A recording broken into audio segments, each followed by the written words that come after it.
नमस्कार मेरे प्यारे दोस्तों, कैसे हो आप सभी। उम्मीद करता हूँ कि आप बहुत ही अच्छे होंगे। और मेरे प्यारे बच्चों, आज की जो मेरी क्लास है वो बहुत ही महत्वपूर्ण रहने वाली है।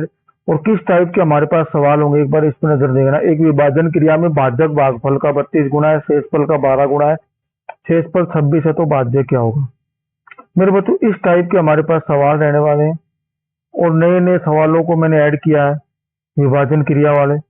और मेरे बच्चों, सबसे महत्वपूर्ण जो सवाल है हमारे पास वो पावर वाले होंगे कि जैसे 7 की पावर 61, 7 की पावर 62 कितने से डिविजिबल होगी। तो मेरे प्यारे बच्चों, इस टाइप के हमारे सवाल है। पिछली जो हमारी क्लास थी वो डिविजिबिलिटी रूल के ऊपर आधारित थी। बहुत सारे बच्चों ने कमेंट किया, उन्होंने कहा भी कि सर ऐसे सवाल, ऐसे डिविजिबिलिटी रूल हमने पहली बार देखे, विभाज्यता की ये नियम, कई नियम तो ऐसे जो हमने देखे ही पहली बार है। मेरे बच्चों, ये नए नए नियम है जो आपको सवाल करने में मदद करेंगे। आप किसी भी प्रकार का एग्जाम होती है, एसएससी का, आरआरबी का, सभी में मेरे बच्चों वो आपके काम आएंगे। तो मेरे बच्चों, अगर आपने वो क्लास नहीं देखी तो वो क्लास देखिए। उसके बाद आज हम इसके एमसीक्यू कर रहे हैं। और एमसीक्यू में मेरे बच्चों डिविजिबिलिटी रूल, विभाज्यता के नियम के साथ साथ विभाजन पर आधारित महत्वपूर्ण सवाल भी कर रहे हैं। तो मेरे बच्चों, इस क्लास की शुरुआत करते हैं, आइए। और एक बात को हमेशा नोटिस करना मेरे बच्चों, मैं आपको बहुत ही महत्वपूर्ण बात करने जा रहा हूँ। क्या कह रहा हूँ मेरे बच्चों कि हर सपने को अपनी आंखों में रखो। हर सपने को मेरे बच्चों अपनी आंखों में रखो। हर मंजिल को अपनी बाहों में रखो। हर सपने को अपनी आंखों में रखो। हर मंजिल को अपनी बाहों में रखो। हर जीत आपकी है मेरे दोस्त। हर जीत आपकी है मेरे दोस्त। बस अपने लक्ष्य को अपनी निगाहों में रखो। बस अपने लक्ष्य को अपनी निगाहों में रखो। मेरे प्यारे बच्चों, अगर लक्ष्य आपकी निगाहों से ओझल हो गया ना, तो मेरे बच्चों, कहने का मतलब यह है कि अपने लक्ष्य को निगाहों में रख के मेहनत करो मेरे बच्चों। फिर दुनिया की कोई ताकत आपको सफल होने से नहीं रोक सकती मेरे प्यारे बच्चों। तो आइए इस क्लास की शुरुआत करते हैं। मेरे बच्चों, क्या कहते हैं, ये कहता है निम्नलिखित में से कौन सी संख्या 42 से पूर्णतः विभाजित है। मेरे बच्चों, एक चीज देखना कि 42 का मेरे बच्चों कोई अलग से नियम तो होता नहीं है। 42 जो है मेरे बच्चों 7 और गुणा में 6 होता है। आपने कहा सर ठीक है। तो मेरे बच्चों, जो मेरा नंबर होगा ना वो 7 और 6 से डिविजिबल होगा। और जो नंबर 7 और 6 से होगा मेरे बच्चों, 6 से है तो मेरे डेफिनेटली 2 और 3 से भी होगा। आपने कहा सर ठीक है, बिल्कुल समझ में आ गया यहाँ तक। तो मेरे बच्चों, मुझे चेक करना है 7, 2 और 3। मेरा जो उत्तर है मेरे बच्चों वो 2 और 3 और 7 से विभाजित हो। आपने कहा सर ठीक है। मेरे बच्चों, 2 में मुझे पता है कि इकाई का अंक यानी अंतिम अंक 0, 2, 4, 6, 8 हो तो संख्या डिविजिबल होगी। मेरे बच्चों, चारों ही ऑप्शन के जो है वो 2 से डिविजिबल है, विभाजित है। तो मेरे बच्चों, मुझे 3 पे फोकस करना है। 3 में मुझे अंकों का योग देखना है मेरे बच्चों। पहले वाले का देखो, 5 और 2 7 और 2 9, 3 12 और 2 14 हो रहा है इसके अंकों का योग। इसका मतलब ये मेरा ऑप्शन नहीं हो सकता। दूसरा 5 और 2 7 और 2 9 और 4 13 और 2 15 ये हो सकता है। तीसरा 5 और 2 7 और 2 9 और 4 13 4 17, ऑप्शन नंबर 3 भी मेरा उत्तर नहीं हो सकता। 5 और 2 7 और 2 9 1 10 और 2 12, ऑप्शन नंबर 2 और 4 ऐसे हैं जो 3 से डिविजिबल हो रहा है, जिनके अंकों का योग 3 से विभाजित होता है। तो मेरे बच्चों, 2 और 4 में से ऑप्शन है। अब मुझे राइट आंसर कौन बताएगा मेरे बच्चों, 7 बताएगा। अगर मैं ऑप्शन नंबर 2 को 7 से विभाजित करूं तो 7 दिया 21, मेरे बच्चों 4 बच जाएगा। 2 के साथ जोड़ते ही 7 संग 42, ऑप्शन नंबर 2 मेरा राइट आंसर होगा मेरे बच्चों। इस सवाल का उत्तर मेरे बच्चों क्या है, ऑप्शन नंबर 2। जो क्योंकि 2 ही ऑप्शन 7 से डिविजिबल है, ये 7 से डिविजिबल नहीं है मेरे प्यारे बच्चों। तो मेरे बच्चों, नेक्स्ट क्वेश्चन की तरफ चलते हैं। कहता है यदि संख्या 45 y 672 54 से विभाजित है तो y का न्यूनतम मान क्या होगा। मेरे बच्चों, 54 का कोई अलग से नियम तो होता नहीं है। आपने कहा सर ठीक है। मेरे बच्चों, 54 है क्या, 9 गुना 6। 6 क्या है मेरे बच्चों, 2 और 3। मेरे बच्चों, एक चीज को देखना, अगर कोई नंबर 9 से डिवाइड होता है तो डेफिनेटली 3 से तो ऑटोमेटिक होगा। 3 से तो मेरे बच्चों अपने आप होगा।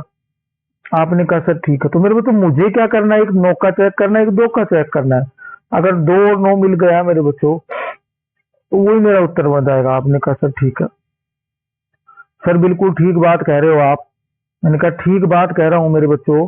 तो एक बार इस सवाल को देखो ना फिर कि 45 बाई 672 है मेरे बच्चों।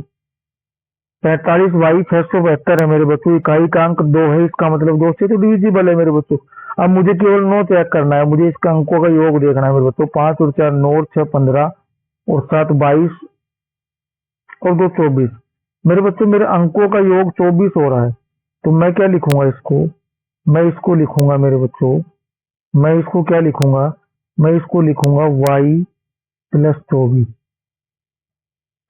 अगर मेरे बच्चों 9 से डिवाइड है तो y का मान पहली बात तो न्यूनतम लेना है, तो मुझे न्यूनतम से न्यूनतम 3 ही हो सकता है, क्योंकि 24 और 3 27 ही 9 से डिविजिबल होगा, तो y का मान 3 होगा मेरे बच्चों। Option number 1 correct answer. Next question की तरफ चलते हैं मेरे बच्चों। क्या कहता है? संख्या 64 76 जेड 873 11 से विभाजित है मेरे बच्चों। 11 का नियम क्या कहता है मेरे बच्चों?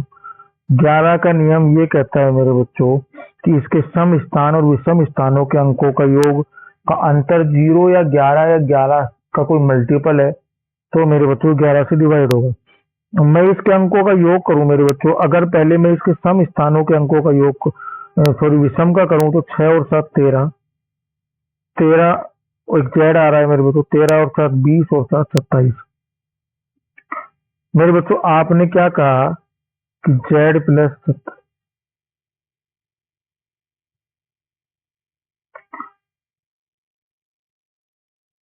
जेड प्लस 27 नहीं मेरे बच्चों, जेड प्लस 20।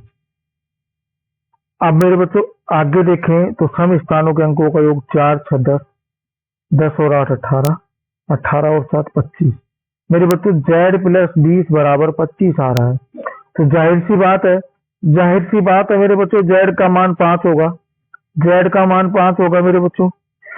आपने कहा सर ठीक है, क्योंकि 20 और 5 25 होंगे तभी तो मेरे बच्चों वो होगा, तो जेड का मान 5 होगा। राइट आंसर मेरा 5। नेक्स्ट क्वेश्चन की तरफ चलते हैं मेरे बच्चों।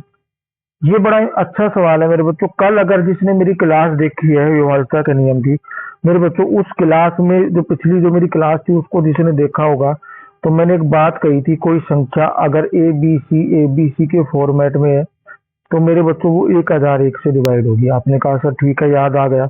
और साथ में मैंने एक बात और कही थी कि अगर कोई संख्या 1001 से डिवाइड है मेरे बच्चों, तो वो संख्या 7 गुना 11 गुना 13 से विभाजित होगी। वो संख्या 7 गुना 11 गुना 13 से विभाजित होगी, तो मेरे बच्चों इसका राइट आंसर ऑप्शन नंबर 3 7 11 13 होगा। ठीक है मेरे बच्चों, ये कुछ नए नियम थे मेरे बच्चों, इन्हीं के बारे में बच्चे कह रहे थे कि सर ये नए नियम हमने कई पहली बार देखे मेरे बच्चों। आइए नेक्स्ट।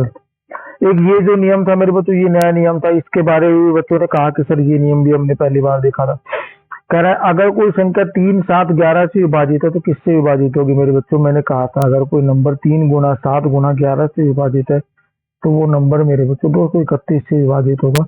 ऑप्शन नंबर 1 जो है मेरा करेक्ट आंसर होगा। ऑप्शन नंबर 1 मेरा करेक्ट आंसर होगा। 3 7 11 है तो मेरे बच्चों 231 से विभाजित होगा। 7 11 13 है तो मेरे बच्चों 1001 से विभाजित होगा। नेक्स्ट क्वेश्चन की तरफ चलते हैं मेरे बच्चों। क्या है? क्या है? यदि संख्या 633 66 33 पी 132 से विभाजित है मेरे बच्चों। 132 का कोई अलग से नियम तो होता नहीं है। 132 का मेरे बच्चों कोई अलग नियम नहीं होता। 132 को अगर आप गौर से देखो तो 12 गुना 11 है। 132 मेरे बच्चों 12 गुना 11 है, और 12 मेरे बच्चों अगर मैं इसको दो भागों में डिवाइड करूं तो 3 और 4 है। तो मेरे बच्चों मुझे क्या चेक करना है? मुझे ये चेक करना है मेरे बच्चों कि मेरा जो उत्तर है वो 3 4 और 11 3 नंबर से डिविजिबल होगा, तो मुझे पी का मान पता लगेगा। आपने कहा सर ठीक बात है, बहुत अच्छी बात बताई आपने मेरे बच्चों। बात इतनी अच्छी लगी तो सवाल उससे भी अच्छा लगेगा। अगर बात ही इतनी अच्छी लगी है तो सवाल तो मुझे पता है आपको उससे भी अच्छा लगेगा। तो मेरे बच्चों मैंने क्या देखा? मैंने देखा कि मुझे 11 से पहले 3 को चेक करना है मेरे बच्चों। 3 को चेक करना है, 11 से तो मैं बहुत बाद में जाऊंगा। 3 को चेक करने के लिए मुझे इसके अंकों का योग करना है। अंकों का योग करूंगा मेरे बच्चों तो मैं देख रहा हूँ कि 3 6 तो मेरा 3 बार आ रहा है, तो 6 दिया 18 तो मेरे पास 1 हो गई। 3 मेरा 4 बार आ रहा है, तो 18 और 12 मेरे बच्चों मिलके मेरा 30 बना दिया। आपने कहा सर ठीक है। मेरे बच्चों एक चीज देख रहा कि 30 प्लस पी, इसके अंकों का योग 30 प्लस पी आया, और ये नंबर अगर 4 से डिविजिबल है मेरे बच्चों, तो 4 से डिविजिबल है, तो 4 से डिविजिबल नंबर 30 से ऊपर है तो 32 होता है। आपने कहा सर ठीक बात है, 32 होगा तो पी का मान 2 होगा, जो कहीं भी ऑप्शन में नहीं है। 32 के बाद नेक्स्ट जो संख्या है मेरे बच्चों जो 4 से डिविजिबल होगी वो डेफिनेटली 36 होगी, और 36 है मेरे बच्चों तो पी का मान 6 होगा। आपने कहा सर ठीक बात है, पी का मान 6 होगा, सर ठीक बात है, पी का मान 6 होगा तो 36 डिवाइड हो जाएगा, 3 से भी डिवाइड हो जाएगा मेरे बच्चों। अब ठीक है, अगर मैं पी का मान 6 है मेरे बच्चों, पी का मान अगर मैं 6 लेता हूं तो वो 11 से भी डिविजिबल होना चाहिए। निकाल सर ठीक बात है, 11 से डिविजिबिलिटी रूल के मेरे बच्चों मुझे इसके अंकों का योग करना है। पहले विषम स्थानों पे देखूं, 6 और 3 9, और 6 15, और 3 18। मेरे बच्चों 18 जो योग आया मेरा वो किसका आया? विषम स्थानों का। सम स्थान देखो मेरे बच्चों तो 3 और 6 9, 9 के बाद मेरे बच्चों 3 12, 9 के बाद क्या है मेरे बच्चों? 9 के बाद देखो मैंने देखा सम स्थान पे 3 और 6 9, 9 और 3 12, और 12 प्लस पी। मेरे बच्चों 12 प्लस पी आया, एक तो 18 आ रहा है और एक 12 प्लस पी। अब मेरे बच्चों अगर मैं इनका अंतर करूं ना, अगर मैं इनका अंतर करूं मेरे बच्चों तो पी का अंतर जो है मेरा 6 आ रहा है, इसका मतलब मुझे अंतर तो 0 या 11 मिलना चाहिए, तो इसका मतलब पी की वैल्यू 6 भी नहीं हो सकती। पी की वैल्यू 6 नहीं हो सकती मेरे बच्चों, तो ऑप्शन ए की बता मेरे पास क्या 8, तो मेरा उत्तर ही 8 होगा। क्या होगा मेरे बच्चों? 8 होगा, 8 इसका राइट आंसर। ठीक है मेरे बच्चों, नेक्स्ट क्वेश्चन की तरफ चलते हैं। अब मेरे बच्चों इंपॉर्टेंट सवाल आए विभाजन क्रिया पर आधारित अन्य महत्वपूर्ण सवाल। इन सवालों को करने के से पहले मेरे बच्चों मैं आपको कुछ बात बताना चाहता हूँ, कुछ बात बताना चाहता हूँ मेरे बच्चों। मैं ये कहता हूँ कि आपने एक चीज देखी होगी कि भाज्य बराबर भाजक गुणा भागफल और प्लस शेषफल, ये होता है मेरे बच्चों। इस बात को नोट करना। मैं ये कहता हूँ मेरे बच्चों dividend is equal to division, और मेरे बच्चों क्वोशिएंट प्लस रिमाइंडर। आपने कहा सर ठीक है, ठीक है सर हमें ये बात पता है। मेरे बच्चों ये बात पता है तो ये सवाल भी आप कर सकते हो। अगर आपको ये बात पता थी तो ये सवाल भी आप आसानी से कर सकते हो। अगर मेरे बच्चों आपको ये बात पता थी तो ये सवाल आप आसानी से कर दोगे। कह रहे विभाजन क्रिया में भाजक भागफल का 18 गुना है। मेरे बच्चों एक बात अगर अभी अभी मैंने आपको बताई और आपको पता है, तो मैंने अभी अभी कहा था कि भाज्य बराबर भाजक और गुणा में भागफल और प्लस में शेषफल। यही था मेरे बच्चों, यही था। आपने कहा सर ठीक बात है। मेरे बच्चों एक बात देखो, तुम सवाल क्या कह रहा है मेरे बच्चों? सवाल ये कह रहा है कि भाजक भागफल का 18 गुना है। मेरे बच्चों ये जो है, ये जो है मेरे बच्चों, ये इसका 18 गुना है। ये मेरे बच्चों इसका 18 गुना है। मैंने कहा ठीक बात है सर। और मेरे बच्चों कह रहा है शेषफल का जो है वो 9 गुना है। कौन? भाजक। अगर मेरे बच्चों ये शेषफल का 9 गुना है, शेषफल का मेरे प्यारे बच्चों कितने गुना है? 9 गुना है। अब मेरे बच्चों एक बात बताओ, अगर शेषफल कितना कह रहा है? 26 है।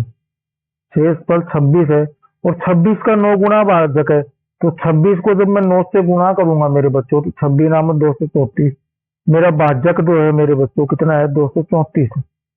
आपने कहा सर ठीक है। मेरे बच्चों भाजक मेरा 234 है, भाजक जो है मेरा 234 है, और ये भागफल का 18 गुना है। तो अगर मैं इसको 18 से डिवाइड कर दूं तो मेरा भागफल आ जाएगा। आपने कहा सर ठीक है। मैंने कहा मेरे बच्चों 18 एकम 18, मैंने क्या कहा मेरे बच्चों की 18 एकम 18, मैंने ये कहा कि 18 एकम 18 और 18 दिया 54, मतलब मेरा 13 जो है वो भागफल है। भागफल मेरा 13 है। और मेरे बच्चों भाजक मेरा 234 है, भाजक मेरा 234 है, और शेषफल मेरे बच्चों 26 है। तो क्या मैं अब नहीं निकाल सकता? क्या आप कहोगे सर निकाल सकते हो? भाजक गुणा में भागफल। मेरे बच्चों मैं क्या कहूंगा कि भाजक और गुणा में भागफल कितना है मेरे बच्चों 13 और प्लस में शेषफल जो कि कितना है 26। मेरे बच्चों मैं उसको पूरा गुणा ही नहीं करूंगा, मैं यूनिट डिजिट पे जाऊंगा। 3 चौक 12 और 12 में अगर जब मैं 6 ऐड करूंगा तो 12 से 18, 18 में मुझे यूनिट डिजिट 8 मिलेगा तो ऑप्शन नंबर 1 में ही है और मेरा राइट आंसर इसका 3068 ऑप्शन नंबर 1 होगा मेरे प्यारे बच्चों। मेरे बच्चों ये सवाल बड़ा ही इंपॉर्टेंट है, इस सवाल पे फोकस करना और आप इसकी स्क्रीनशॉट लेना, स्क्रीनशॉट लेके आप इस सवाल को खुद करने की कोशिश करना मेरे बच्चों।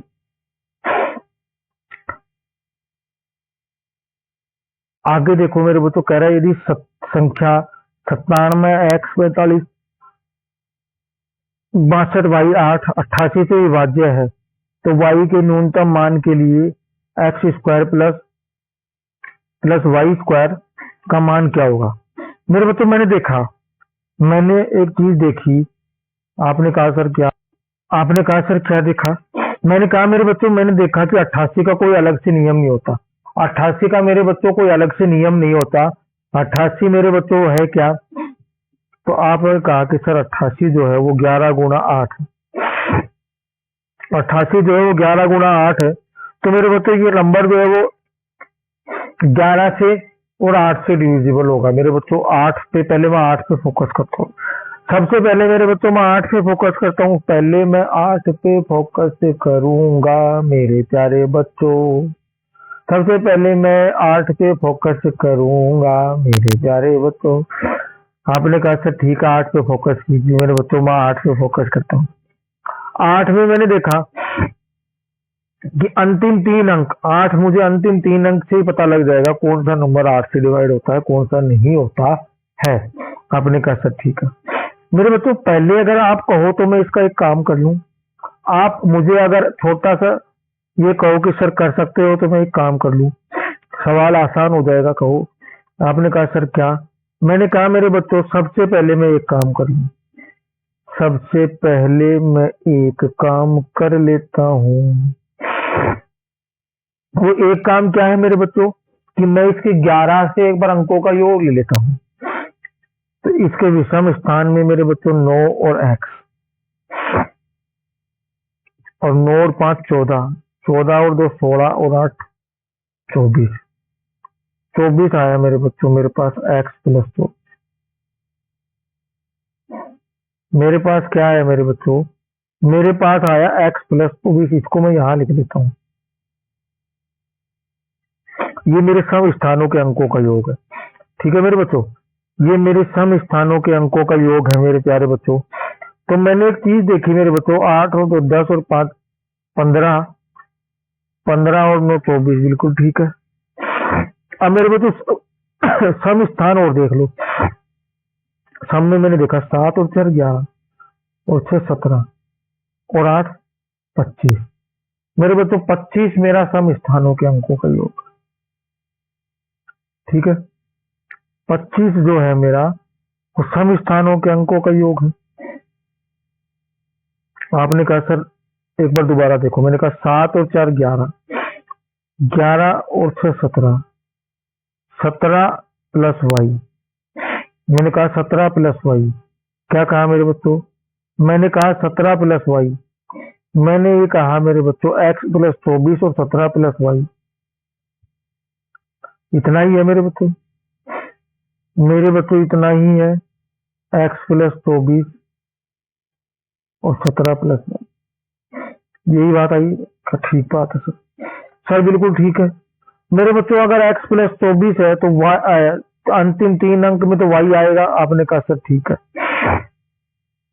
अगर मेरे बच्चों मैं यहाँ पे एक चीज देखूं कि अगर मैं y का मान सबसे पहले 4 लगाऊं तो 248 4 से विभाजित होगा। आपने कहा सर ठीक बात है। तो मेरे बच्चों 8 दिया 24 81, 4 लगाते ही 17 और 4 21 हुए, 24 और 21 का अंतर जो है मेरे बच्चों 3 आ रहा है, अंतर 0 11, 11 से डिविजिबल नहीं आ रहा, तो इसका मतलब 11 का तो कितने बैठेगा। तो मेरे बच्चों ये जो नंबर है 4 नहीं हो सकता। आपने कहा सर ठीक है। 4 के बाद मेरे बच्चों 4 के बाद में 2y8 पे मैं कौन सा नंबर लगाऊं जो 8 से डिविजिबल हो जाए? 8y का क्या मान ले सकता हूँ? 4 पे तो बैठ नहीं रहा, क्योंकि अंतिम 3 अंक 2y8, 8 से विभाजित का नियम अंतिम 3 अंक पे देखा जाता है। तो मेरे बच्चों मैंने देखा कि 4 के बाद तो अगर मैं इसको क्या ले लूं, 8 ले लूं मेरे बच्चों, एक बार 8 पे देख रहा हूं। अगर मैं इसको 8 लेता हूं तो मैंने देखा कि 8 दिया 24 और 8 संग 48, पूरा पूरा डिवाइड होगा। y का मान मैं 8 ले सकता हूँ, y का मान मैं 8 ले सकता हूँ, बिल्कुल ले सकता हूँ। आपने कहा सर ठीक है, आप y का मान 8 ले सकते हो। मैंने कहा मेरे बच्चों अगर मैं y का मान 8 ले सकता हूँ तो फिर मेरे बच्चों y का मान 8 हो सकता है। और यहाँ पे मेरे बच्चों इसके अंकों का योग में मैंने देखा कि इसके अंकों का योग जो है मेरे बच्चों, वो मेरे पास क्या क्या आया? आपने कहा सर ठीक है, एक तो मेरे पास आया x प्लस 25, इसके अंकों का योग मेरे बच्चों, और दूसरा मेरे पास आया मेरे बच्चों y प्लस 17। और y का मान अगर मैंने 8 ले लिया तो ये भी 25 हो गया, 25 में से 25 गया मेरे बच्चों, अंतर 0 मिल जाएगा। आपने कहा सर ठीक बात है, आपने कहा सर ठीक बात है, y का मान 8 हो सकता है। मेरे बच्चों y का मान 8 हो गया तो मुझे x की स्क्वायर प्लस y की स्क्वायर का मान सवाल में पूछा है, मुझे x की स्क्वायर प्लस y की स्क्वायर का मान सवाल में पूछा है। मेरे बच्चों एक चीज देखो कि अगर y का मान 8 है तो 8 की स्क्वायर 64 होगी, 8 की स्क्वायर 64 होगी, प्लस में x की स्क्वायर बाकी है, तो 64 से छोटा नंबर तो हो नहीं सकता, ना 64 होगा ना 62 होगा। और छिहत्तर अगर मैं करूं तो 64 और 12 छिहत्तर, तो 12 किसी को होल स्क्वायर नहीं होती। तो मेरे बच्चों एक राइट आंसर मेरा 80 बचेगा, क्योंकि 64 16 4 की स्क्वायर हो जाएगी, x की वैल्यू 4 हो जाएगी, तो 4 की स्क्वायर 16 प्लस 64 80 हो जाएगा। तो मेरे बच्चों 80 इस क्वेश्चन का राइट आंसर है। नेक्स्ट सवाल की तरफ चलते हैं। क्या कहता है मेरे बच्चों नेक्स्ट सवाल? नेक्स्ट सवाल मेरे बच्चों ये कहता है मुझे, नेक्स्ट क्वेश्चन ये कहता है कि विभाजन क्रिया में, वापस वैसा ही सवाल है मेरे बच्चों, इस बार ध्यान देना। जिस बच्चे को उस समय समझ में नहीं आया था वो अब प्रॉपर अटेंशन के साथ यहाँ पे ध्यान देगा, क्योंकि मेरे बच्चों सवाल पे अगर ध्यान नहीं दिया तो बड़ा ही इंपॉर्टेंट सवाल आपकी नजरों से ओझल हो जाएगा और आप क्वेश्चन को छोड़ आओगे। कह रहा है एक विभाजन क्रिया में भाजक भागफल का 8 गुना है। मेरे बच्चों वो का वही तरीका लगा दो, सेम तरीका है इस सवाल को करने का। क्या कहता है? भाज्य बराबर भाजक गुणा भागफल और प्लस में शेष। यही था मेरे प्यारे बच्चों, ये का यही था। आपने कहा सर ठीक है। तो मेरे बच्चों एक बार इस सवाल को देखो, क्या कह रहा है? भाजक भागफल का 8 गुना। तो मेरे प्यारे से बच्चों ये तो है इसका 8 गुना। आपने कहा सर ठीक है, ये है इसका 8 गुना। मैंने कहा ठीक है। और मेरे बच्चों अब मैं क्या कह रहा हूं कि शेषफल का 9 गुना है। कौन? भाजक ही। भाजक जो है वो इसका कितना गुना है मेरे बच्चों? 9 गुना। और सवाल में कह रहा है कि अगर शेषफल कितना है? 24। तो मेरे बच्चों अगर 24 को 9 से गुणा कर दिया जाए तो क्या भाजक नहीं आ जाएगा? क्या बताओ मुझे? आपने कहा सर बिल्कुल आ जाएगा। तो 9 चौक 36 और 9 दूनी 18 और 3 21, 216 मेरा भाजक है। 216 मेरा क्या है बच्चों? आपने कहा सर 216 हमारा भाजक है। 24 मेरे बच्चों मेरा शेषफल है और भाजक का भागफल 8 गुना है। तो अगर बच्चों मैं 216 को 8 से डिवाइड कर दूं तो क्या भाजक नहीं आ जा, भागफल नहीं आ जाएगा क्या? आपने कहा सर आ जाएगा। तो 8 दूनी 16, ठीक है मेरे बच्चों, 8 दूनी 16 और 8 तो 56, 8 दूनी 16 और 8 तो 56, 27 हो जाएगा। क्या हो जाएगा मेरे बच्चों? 27 मेरा भागफल हो जाएगा। अब मेरे बच्चों सारी चीजें मेरे पास आती थी, मेरे पास सारी चीजें आती थी। आपने कहा सर ठीक है। तो 216 भाजक गुणा भागफल 27 और प्लस में शेषफल, तो मेरा भाज्य आ जाएगा। तो मेरे बच्चों मैं इतनी बड़ी कैलकुलेशन नहीं करूंगा, मैं तो यूनिट डिजिट देखूंगा। 7 संग 42, 42 में जब मैं 42 में 2 इकाई अंक रहेगा, 2 में 4 ऐड करूंगा तो इकाई अंक 6। 6 ऑप्शन नंबर 2 में ही है और किसी में भी नहीं है। तो 2 ऑप्शन नंबर 2 मेरे इस क्वेश्चन का राइट आंसर होगा मेरे बच्चों। सवाल में ही देखा करो मेरे बच्चों, भाज्य बराबर भाजक गुणा भागफल प्लस शेषफल था। मैंने देखा भागफल का भाजक 8 गुना था, शेषफल का मेरे बच्चों कितने गुना था, 9 गुना था, और शेषफल 24 दिया गया था मेरे बच्चों। 24 को मैंने 9 से गुना किया, 216 मेरा मेरे बच्चों भाजक आ गए। 216 भाजक भागफल का 8 गुना है, 216 को मैंने 8 से डिवाइड किया मेरे बच्चों, 27 मेरा भागफल आ चुका। अब मेरे बच्चों सब कुछ मेरे पास आ चुका, भाजक गुणा भागफल 216 गुणा 27 प्लस में 24 शेषफल। इतनी बड़ी कैलकुलेशन से अच्छा मैंने यूनिट डिजिट पे फोकस किया। 6 को 7 से करेंगे मेरे बच्चों, 42 का यूनिट डिजिट 2 हो जाएगा, और 2 में जब इसका 24 का यूनिट डिजिट 4 और 2 6 हो जाएगा। ऑप्शन नंबर 2 राइट आंसर होगा।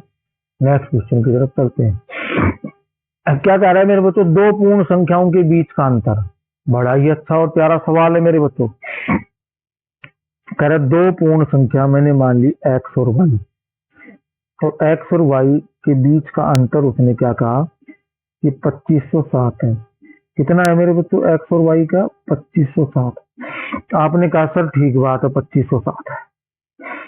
कह रहा है जब बड़ी संख्या को छोटी से, मैंने माना कि बड़ी x है, और जब इसको छोटी से विभाजित करूंगा भाजक y आएगा। आपने कहा सर ठीक है, तो भागफल 9, तो भाजक y है और भागफल मेरे बच्चों 9 है। एक बार के लिए मेरे बच्चों इसको बॉक्स में बना, तो मेरे बच्चों भाजक 9 है और शेषफल 11 है, तो y गुणा 9 प्लस 11। इस संख्या को इससे डिवाइड करूंगा तो x भाज्य होगा, y भाजक होगा, और भागफल 9 है और शेषफल 11 है। तो मेरे बच्चों मेरे पास क्या आ जाएगा, आपने देखा x बराबर 9y प्लस 11। आपने कहा सर ठीक है।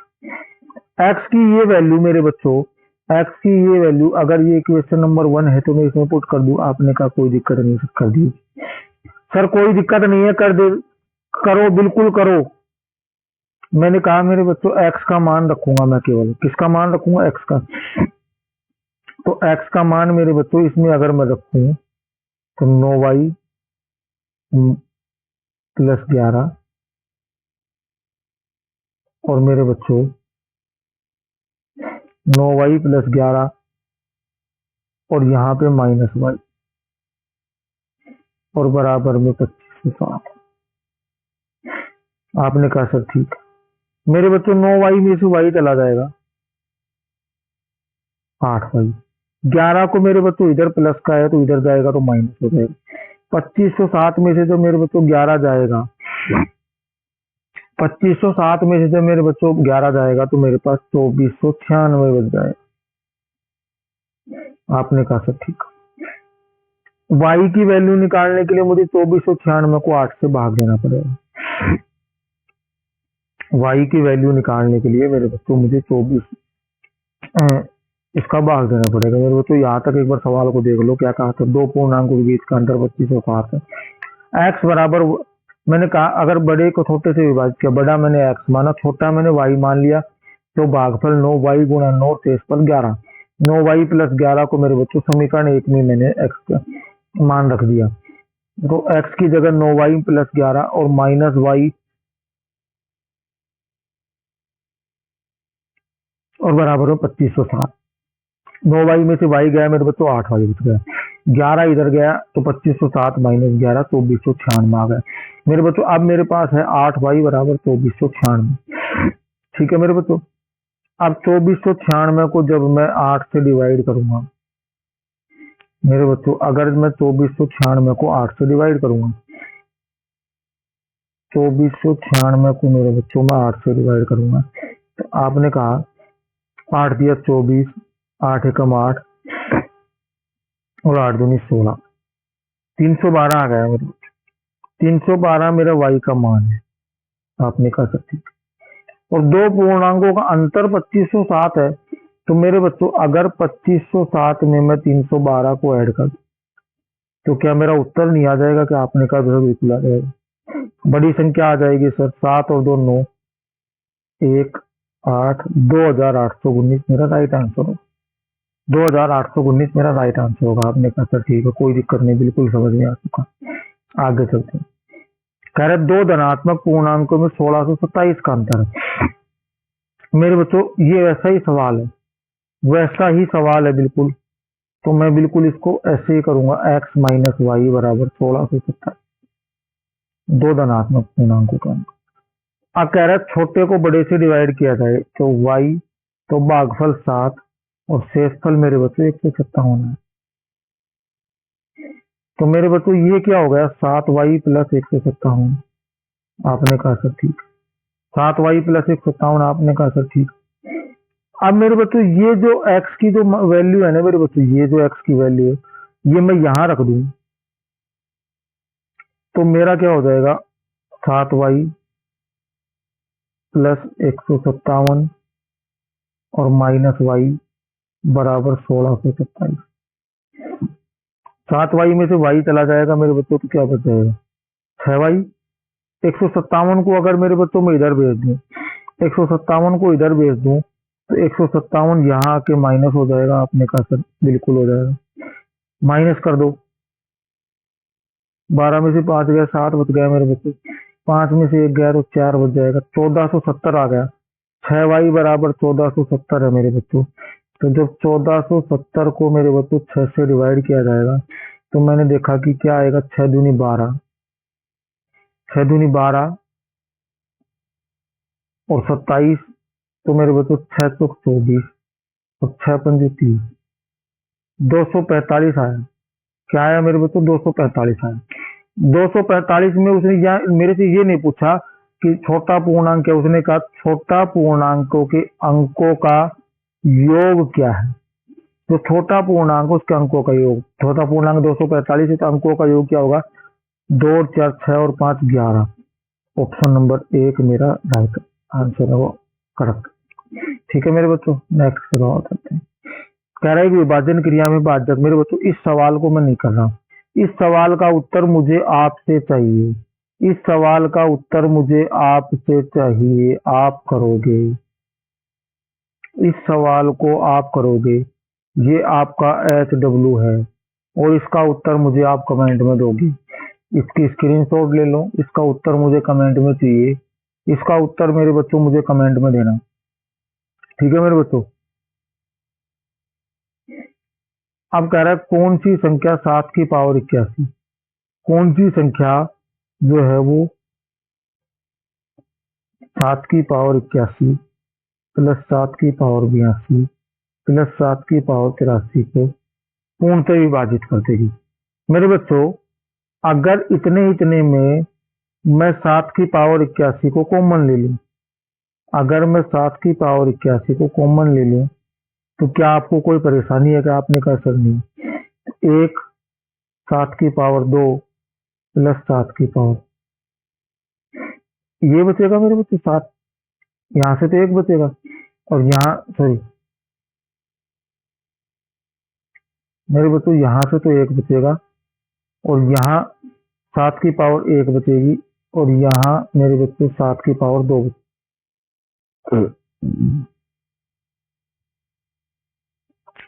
आपने कहा सर ठीक है, आपने कहा सर बिल्कुल ठीक बात है। 7 की पावर 81 गुणा, अगर मेरे बच्चों में इसको खोलूं तो ये हो गया 49 और 1 50 और 7 57। आपने कहा सर ठीक है, 7 की पावर 81 गुणा 57। अभी भी मेरे बच्चों मेरा कहीं ऑप्शन नहीं आ रहा, तो इसका मतलब मैं अगर एक 7 और इसको दे दूं, 7 की पावर 81 को मैं 7 की पावर 80 लिख दूं, 7 की पावर 80 लिख दूं और 57 को एक 7 और दे दूं, तो मेरे बच्चों मैंने देखा कि 7 7 49, 7 पंजू 35 और 4 39, 399 आया। तो इसका मतलब 7 की पावर 80 और गुणा में 399 है, तो ये संख्या 399 से पूर्णतः विभाजित, 399 मेरा राइट आंसर होगा। ठीक है मेरे प्यारे बच्चे, कोई दिक्कत नहीं है। आपने कहा सर कोई दिक्कत नहीं, नेक्स्ट क्वेश्चन करते हैं। कह रहा है 6 की पावर 61 प्लस 6 की पावर 62, सेम ऐसा ही सवाल है, सेम वही सवाल है मेरे बच्चों। 6 की पावर 61, 6 की पावर 62 और 6 की पावर 63 और 6 की पावर 64 आपने कहा सकते। मेरे बच्चों अगर 6 की पावर 61 को कॉमन ले लिया जाए तो 1 प्लस 6 की पावर 1 प्लस 6 की पावर 2 प्लस 6 की पावर 3 ये बचेगा। मेरे बच्चों थोड़ा सा सोल्व करूं तो 1 प्लस 6 और प्लस 36 और ये 216। मैंने क्या देखा कि भाई अगर मैं इसका योग करूं मेरे बच्चों तो मेरे पास क्या आया, मेरे पास आएगा मेरे बच्चों अगर मैं इसका योग करूंगा तो 36 और 6 42 और 1 43 तो एक हो गया मेरे बच्चों। 43 तो मेरा एक हो गया। 43 अगर मैं इसमें ऐड कर दूं तो 6 और 3 9 5 259 आया मेरे बच्चों। क्या आया 259। तो मेरे पास क्या बचा कि 6 की पावर 61 गुणा 259 ये बचा मेरे बच्चों। मेरे पास बचा 6 की पावर 61 और गुणा में 259 ये आया। अच्छा ठीक मेरे बच्चों 61 6 की पावर को तो बोल लो पहले। 259 देखो किससे विभाजित होता है, इसके अंतिम अंक में 0 नहीं है तो ये इससे तो विभाजित नहीं होगा। 10 से 8 से भी नहीं होगा मेरे बच्चों। 11 से विभाजित में देखो 9 और 2 11 में से 5 गया 6 11 से ऑप्शन नंबर 1 ही बचा, ऑप्शन नंबर 7। 259 7 से विभाजित है तो ऑप्शन नंबर 7 मेरा राइट आंसर होगा। ठीक है मेरे बच्चों। तो मेरे बच्चों आज के सवाल इतने ही थे। तो अगर आपको ये क्लास मेरी पसंद आई हो, अच्छी लगी, मैंने पूरी कोशिश की आपको नए नए सवाल करवाने की। ठीक है तो अगर आपको ये पसंद आई हो मेरे बच्चों तो इस क्लास को लाइक शेयर और सब्सक्राइब जरूर करना मेरे बच्चों। और एक जो क्वेश्चन मैंने आपको होमवर्क में करने के लिए दिया था मेरे बच्चों, इस क्वेश्चन को जरूर करना। ये जो सवाल था हमारा, इसको वापस एक बार याद दिला दूं कि ये आपको आपका HW है। इसको आंसर आप मुझे कमेंट में दोगे, इसका आंसर मुझे कमेंट में दोगे, स्क्रीनशॉट ले सकते हो आप। ठीक है और मेरे बच्चों इसी के साथ आपसे विदा लेता हूँ। फिर मिलूंगा कोई नई क्लास आपके लिए, फिर दोबारा लेके आऊंगा। अगली क्लास में आपसे मुलाकात होगी मेरे प्यारे बच्चों। फिर एक बार आपसे निवेदन है कि क्लास अगर आपको अच्छी लगी हो तो इस क्लास को लाइक शेयर और सब्सक्राइब जरूर करना। इसी के साथ मेरे प्यारे बच्चों से विदा लेता हूँ। जय हिंद मेरे प्यारे बच्चों।